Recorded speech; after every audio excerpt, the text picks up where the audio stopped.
unless you get Jesus as your Savior. But if you've already done all that, then I'm not talking to you. I'm talking to the person next to you that maybe had never heard. You know, I got some good people here that go to church with me that said that they grew up 33 years of their life and never knew that God loved them enough to give them out of their sins. 33 years. I wouldn't want you to die or go one more day without knowing that the love of God's available for you. And that love of God is in His Son, Christ Jesus. And He says, I love you so much. I love you so much, I'll come and die for you. And that love that He has, people say, well, why ever you lose that love? When you die in your sins, you'll lose that love. Please, my friend, that's a separation from God. The Bible says for those that are saved, neither life nor death, nor angels, nor principalities, nor powers, nor things present, nor things to come can separate you from the love of God, which is in Christ Jesus. You get into God's family, and that's the love of God you'll get. You'll get that love of God, and you'll never depart. You'll be part of His family. You can never get out. God will love you so much, He'll take you to heaven with Him. Oh, that's a good guy. That's a very good guy. I'm telling you, my friend, that void we've had in our lives, that emptiness you wake up with, say, what am I going to fill it with today? Am I going to fill it with the things of this world? What else am I going to fill it with? And then you go to bed that night, still empty with that void.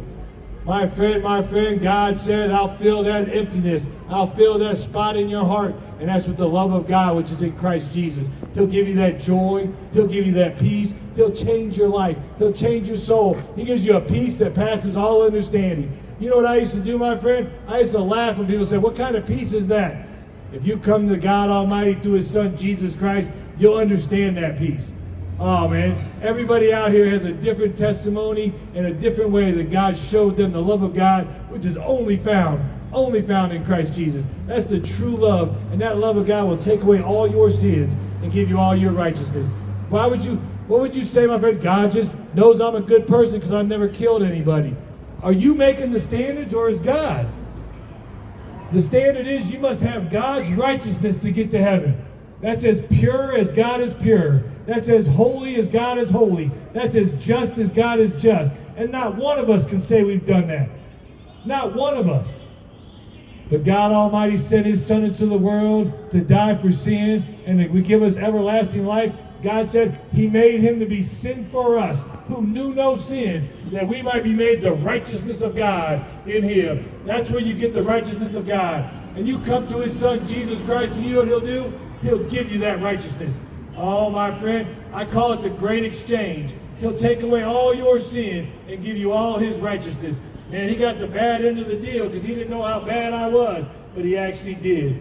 And He said from the worst of sinners to the least of sinners, He'll wash it away. But if you have one speck of sin, my friend, you're guilty in God's eyes, and He's got to put you in a place that was made for the devil and his angels, and that's the fires of hell. Please don't die in your sins and end up there.